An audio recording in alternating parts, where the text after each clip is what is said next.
हम सभी कभी ना कभी रात के अंधेरे आसमान को देखकर हैरान होते हैं। सोचते हैं कि वहां क्या है, क्यों है और हम कहां से आए हैं। एक ऐसा इंसान था जिसने इन सवालों के जवाब खोजने की ठानी। एक ऐसा इंसान जिसका शरीर धीरे धीरे जवाब दे रहा था, लेकिन जिसकी सोच प्रकाश से भी तेज दौड़ रही थी।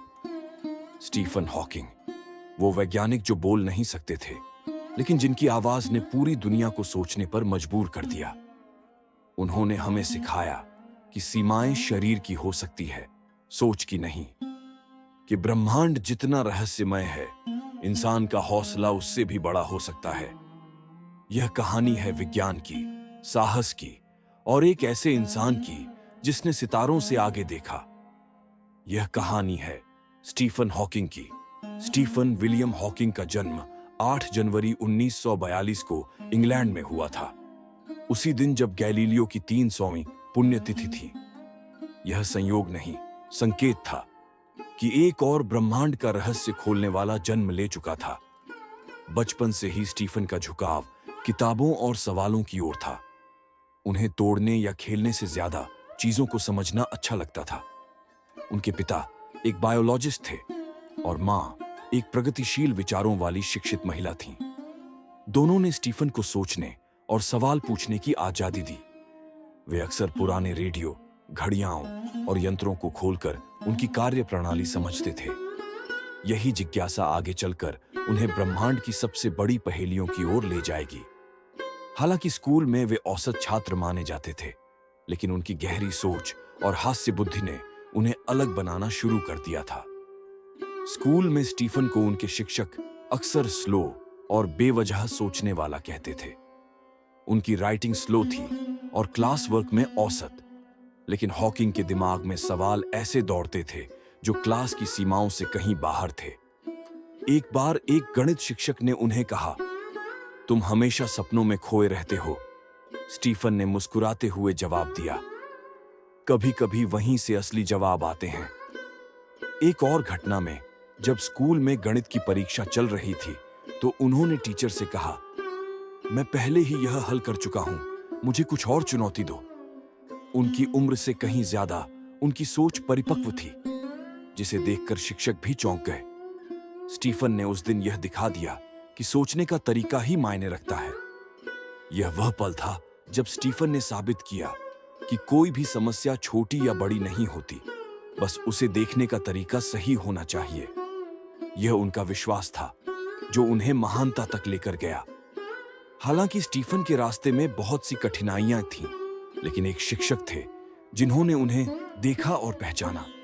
उनका नाम था डॉ लुइस। डॉक्टर लुइस हमेशा स्टीफन को प्रेरित करते थे। एक दिन उन्होंने स्टीफन से कहा, तुम में कुछ खास है, तुम्हारे अंदर वो ताकत है जो एक महान वैज्ञानिक में होती है। स्कूल के दिनों में ही स्टीफन ने यह समझ लिया था कि सच्चा ज्ञान वही है जो हमारे सवालों से पैदा होता है। एक दिन उन्होंने अपने शिक्षक से पूछा, क्या ब्रह्मांड के बारे में हम सब कुछ जान सकते हैं? यह सवाल उनके जीवन का सबसे अहम मोड़ बन गया। स्टीफन कभी भी किसी भी सीमा में नहीं बंधे। उनका मन सवालों से भरा हुआ था और यही सवाल उन्हें आगे बढ़ने के लिए प्रेरित करते रहे। जब दुनिया उन्हें रोकने की कोशिश करती, स्टीफन हर बार एक नई दिशा की ओर बढ़ते जाते। कभी कभी जिंदगी सबसे गहरी चोट वहीं देती है जहां सबसे ज्यादा सपने पलते हैं। स्टीफन हॉकिंग एक युवा, प्रतिभाशाली, जिज्ञासु छात्र जो ब्रह्मांड को समझने की कोशिश कर रहा था। लेकिन जब वह 21 वर्ष के हुए, कुछ अजीब सा होने लगा। चलना थोड़ा मुश्किल हो गया, सीढ़ियां चढ़ते हुए पैर कांपने लगे।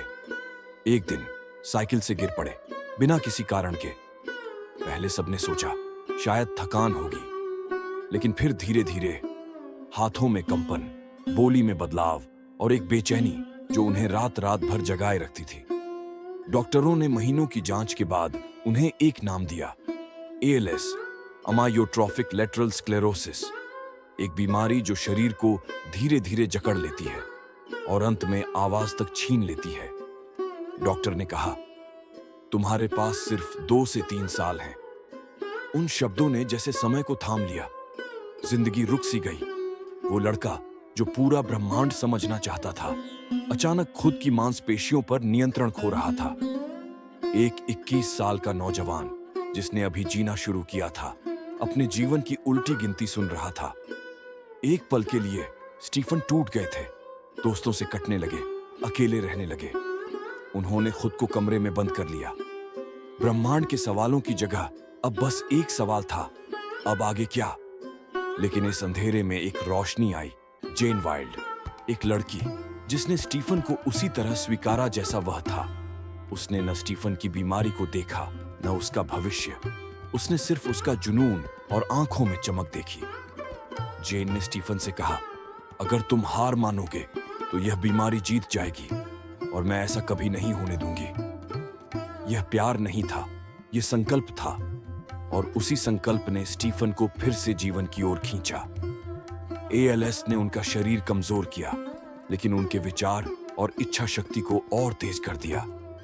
जिस दिन उन्होंने यह स्वीकार किया कि मृत्यु तय है, उसी दिन उन्होंने जीने की असली वजह ढूंढ ली। अगर मौत आनी ही है, उन्होंने कहा, तो क्यों ना मैं हर सांस को एक नई खोज में बदल दूं। उन्होंने अपनी PhD पूरी की, अपने शोध में और गहराई लाई, और फिर उन्होंने वो कर दिखाया जो शायद एक स्वस्थ शरीर वाला भी सोचने की हिम्मत नहीं करता। धीरे धीरे बोलने की ताकत भी कम होती गई, लेकिन जब जुबान साथ छोड़ती है, तब शब्द आत्मा से निकलते हैं। कभी कभी जिंदगी आपको बांधने की कोशिश करती है, लेकिन कुछ लोग होते हैं जो अपने दिमाग से ही उड़ान भरते हैं। स्टीफन हॉकिंग ने ALS को सिर्फ एक चुनौती माना, एक और पहेली जिसे उन्होंने भी ब्रह्मांड की तरह समझने की ठान ली। वो चल नहीं सकते थे, बोल नहीं सकते थे, लेकिन फिर भी उन्होंने पूरी दुनिया को सोचने पर मजबूर कर दिया। एक इंसान जो अपनी मांसपेशियों से लाचार था, लेकिन जिसकी सोच किसी तारे की तरह चमक रही थी। स्टीफन हॉकिंग का जीवन सिर्फ एक चिकित्सा चमत्कार नहीं था, वह ब्रह्मांड के रहस्यों को सुलझाने वाले सबसे महान दिमागों में से एक थे। व्हील चेयर में बैठा एक इंसान, लेकिन सोच ऐसी जो गैलेक्सियों की सीमाओं को तोड़ दे। उन्होंने सवाल उठाए, क्या समय की एक शुरुआत है? क्या समय का अंत हो सकता है? क्या ब्लैक होल्स सचमुच कुछ भी निगल लेते हैं, या वो कुछ लौटाते भी हैं? और फिर एक थ्योरी आई, हॉकिंग रेडिएशन। 1974 हॉकिंग ने एक ऐसी थ्योरी दी जिसने फिजिक्स की नींव हिला दी। उन्होंने बताया कि ब्लैक होल्स पूरी तरह काले नहीं होते। ब्लैक होल क्या है? ब्लैक होल एक ऐसा क्षेत्र होता है जहां गुरुत्वाकर्षण, ग्रेविटी इतना ज्यादा होता है कि कोई भी चीज, यहां तक कि प्रकाश, लाइट भी उससे बाहर नहीं निकल सकता। इसीलिए इसे ब्लैक, काला कहा जाता है, क्योंकि हम इसे सीधे देख नहीं सकते।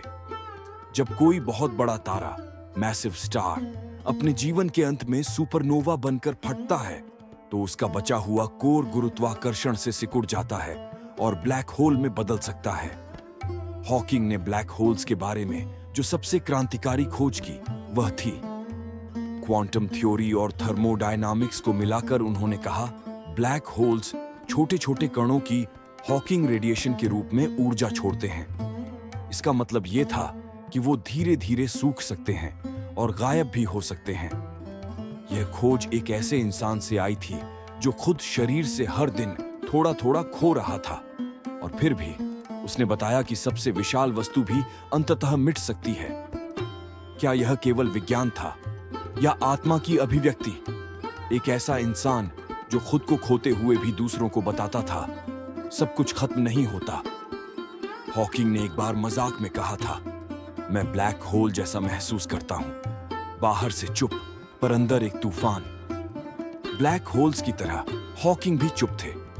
उनके शरीर ने बोलना छोड़ दिया था, लेकिन उनके विचारों ने पूरी दुनिया को चिल्लाकर सुनाया, उम्मीद कभी नहीं मरती। ब्लैक होल्स के बारे में उनकी सोच ने सिर्फ भौतिक शास्त्र नहीं बदला, उसने दर्शन को भी झकझोर दिया।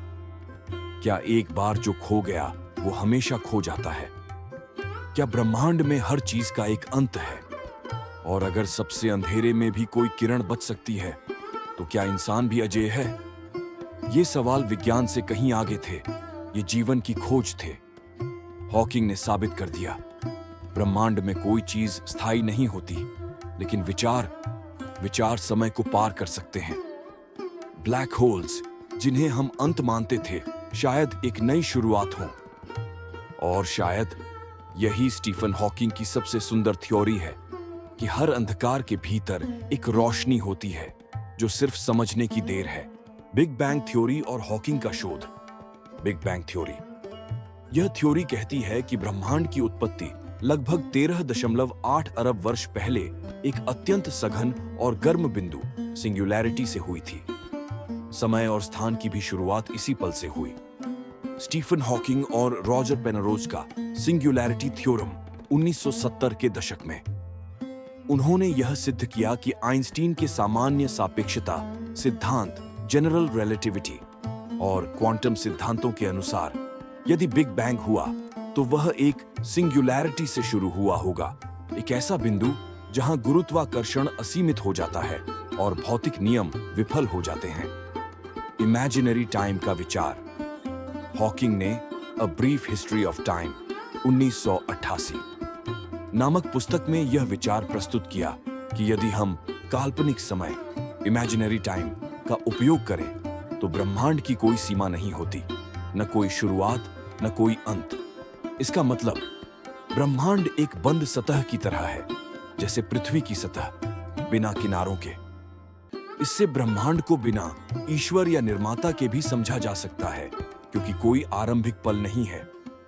No boundary proposal. यह प्रस्ताव हॉकिंग और जेम्स हार्टल ने दिया। इसमें ब्रह्मांड के प्रारंभ को एक बॉर्डरलेस स्थिति के रूप में वर्णित किया गया। समय और स्थान एक तरह से स्मूथली ब्रह्मांड में उत्पन्न हुए। समय, टाइम पर उनका दृष्टिकोण। हॉकिंग ने समय को दो प्रकारों में बांटा। रियल टाइम, जिसे हम घड़ियों और कैलेंडरों में अनुभव करते हैं। इमेजिनरी टाइम, गणितीय रूप से परिभाषित, जो ब्रह्मांड के आरंभिक क्षणों को मॉडल करने में मदद करता है। स्टीफन हॉकिंग के अनुसार ब्रह्मांड की उत्पत्ति विज्ञान के नियमों के तहत समझी जा सकती है। उन्होंने भगवान के अस्तित्व की आवश्यकता को चुनौती देते हुए यह तर्क दिया कि ब्रह्मांड की उत्पत्ति किसी बाहरी शक्ति की बजाय भौतिक नियमों द्वारा हुई। क्या आप चाहेंगे कि मैं a brief history of time या उनकी नो बाउंड्री थ्योरी का आसान सारांश भी दूं? स्टीफन हॉकिंग और टाइम मशीन का संबंध थोड़ा अलग है। उन्होंने टाइम ट्रैवल की संभावना पर वैज्ञानिक रूप से विचार किया, लेकिन वे इसे आम धारणा वाली टाइम मशीन जैसी चीज नहीं मानते थे, जैसी फिल्मों में दिखती है। उन्होंने इस विषय पर कुछ रोचक प्रयोग और विचार प्रस्तुत किए, जो अब लगभग कहानी जैसे प्रसिद्ध हो गए हैं। आइए उनकी टाइम मशीन से जुड़ी कहानी को एक रोचक तरीके से समझें। 2009 में स्टीफन हॉकिंग ने एक टाइम ट्रैवलर पार्टी आयोजित की, लेकिन यह पार्टी पहले से घोषित नहीं की गई थी। उन्होंने पार्टी के लिए न्यूटन संस्थान, यूनिवर्सिटी ऑफ कैम्ब्रिज में सब तैयार किया। गुब्बारे, कुर्सियां, बैनर और बढ़िया खाना पीना। लेकिन उन्होंने इसका निमंत्रण, इनविटेशन, पार्टी के बाद में भेजा। यानी पार्टी खत्म होने के बाद उन्होंने निमंत्रण को सार्वजनिक किया। उद्देश्य। हॉकिंग का उद्देश्य यह था कि अगर भविष्य में कभी टाइम ट्रैवल संभव हो जाए तो कोई व्यक्ति भविष्य से इस पार्टी में आकर उपस्थित हो सकता है। लेकिन कोई नहीं आया। हॉकिंग ने यह कहा, I sat there a long time, but no one came. I was disappointed, but not surprised. यानी उन्होंने यह प्रयोग यह दिखाने के लिए किया कि समय यात्रा शायद संभव नहीं है, या अगर है भी तो उसमें कुछ प्राकृतिक सीमाएं हैं। हॉकिंग का वैज्ञानिक दृष्टिकोण। आइंस्टीन के सापेक्षता सिद्धांत के अनुसार समय यात्रा सैद्धांतिक रूप से संभव है, लेकिन इसके लिए अत्यधिक ऊर्जा और वक्रित समय अंतराल, क्लोज्ड टाइम लाइक कर्व्स की जरूरत होती है। वर्म होल्स को कभी कभी टाइम मशीन के रूप में सोचा जाता है, लेकिन उन्हें स्थिर रखना लगभग असंभव है। हॉकिंग ने एक सिद्धांत पेश किया जिसे उन्होंने कहा क्रोनोलॉजी प्रोटेक्शन कॉन्जेक्चर। इसका मतलब था कि प्रकृति खुद समय यात्रा को रोकती है ताकि कोई अतीत में जाकर इतिहास न बदल सके। हॉकिंग ने माना कि टाइम ट्रैवल सिद्धांततः संभव है, लेकिन केवल भविष्य की ओर। उन्होंने ग्रैंड यूनिफाइड थ्योरी की खोज को the holy grail of physics कहा, एक ऐसी थ्योरी जो क्वांटम और ग्रेविटी को जोड़ सके। Black hole thermodynamics. हॉकिंग ने ब्लैक होल को थर्मोडायनामिक सिस्टम के रूप में देखा और बताया कि उनका भी एंट्रोपी होता है। यह विचार बताता है कि ब्लैक होल में जानकारी, इंफॉर्मेशन खोती नहीं, बस बदल जाती है, जो क्वांटम फिजिक्स का एक गहरा सवाल बन गया। Information paradox. क्या जानकारी ब्लैक होल में हमेशा के लिए गायब हो जाती है? हॉकिंग की थ्योरी के अनुसार ब्लैक होल्स धीरे धीरे वाष्पित हो सकते हैं, लेकिन इससे जानकारी, इंफॉर्मेशन का क्या होता है? यह विरोधाभास, इंफॉर्मेशन पैराडॉक्स, आज भी विज्ञान का सबसे चर्चित और अनसुलझा सवालों में से एक है। एम थ्योरी और मल्टीवर्स पर विचार। ब्रह्मांड सिर्फ एक नहीं बल्कि अनगिनत हो सकते हैं। हॉकिंग ने एम थ्योरी और स्ट्रिंग थ्योरी के आधार पर मल्टीवर्स, अनेक ब्रह्मांडों की अवधारणा को स्वीकारा। उन्होंने यह भी कहा कि ईश्वर की आवश्यकता नहीं है ब्रह्मांड की उत्पत्ति के लिए। The universe can and will create itself from nothing. यह विचार वैज्ञानिक और धार्मिक बहस दोनों में बेहद चर्चित हुआ। A brief history of time 1988। विज्ञान को आम जनता तक लाना। स्टीफन हॉकिंग ने यह किताब सिर्फ वैज्ञानिकों के लिए नहीं, हर उस इंसान के लिए लिखी जो ब्रह्मांड को जानना चाहता है। इसमें उन्होंने सवाल उठाए, समय की शुरुआत कब हुई? क्या समय को पीछे मोड़ा जा सकता है? क्या ब्रह्मांड का कोई किनारा है? क्या हम ब्रह्मांड को पूरी तरह समझ सकते हैं? यह किताब 40 भाषाओं में ट्रांसलेट हुई और 2 करोड़ से ज्यादा प्रतियां बिकीं। आर्टिफिशियल इंटेलिजेंस, एआई और मानवता पर चेतावनी। एआई मानव जाति की सबसे बड़ी सफलता हो सकती है या सबसे बड़ा अंत। उन्होंने चेताया कि अगर हमने एआई को बिना नीतियों के विकसित किया तो यह मानवता पर नियंत्रण पा सकता है। साथ ही उन्होंने कहा कि स्पेस कॉलोनाइजेशन ही मानव जाति का भविष्य है। स्टीफन हॉकिंग ने जीवन के आखिरी वर्षों में भी वह किया जो उन्होंने हमेशा किया, दुनिया को सोचने पर मजबूर किया। उनकी सांसें धीमी हो रही थीं, लेकिन उनका दिमाग अब भी ब्रह्मांड के सबसे तेज विचारों में शामिल था। वैज्ञानिक चेतावनियां और मानवीय जिम्मेदारियां। उन्होंने जलवायु परिवर्तन पर कहा, Earth is at risk of becoming like Venus, with a temperature of 250 degrees Celsius and sulfuric acid rain, if we don't act now. AI, कृत्रिम बुद्धिमत्ता, पर उनकी भविष्यवाणी। AI could be the best thing ever, or the worst. We must control it before it controls us. अंतरिक्ष यात्रा पर उनका सपना। हमारा भविष्य पृथ्वी से परे है। We must colonize space. वो विज्ञान की सीमाओं से बाहर भी सोचते थे, एक दार्शनिक की तरह। 14 मार्च 2018 कैम्ब्रिज, इंग्लैंड।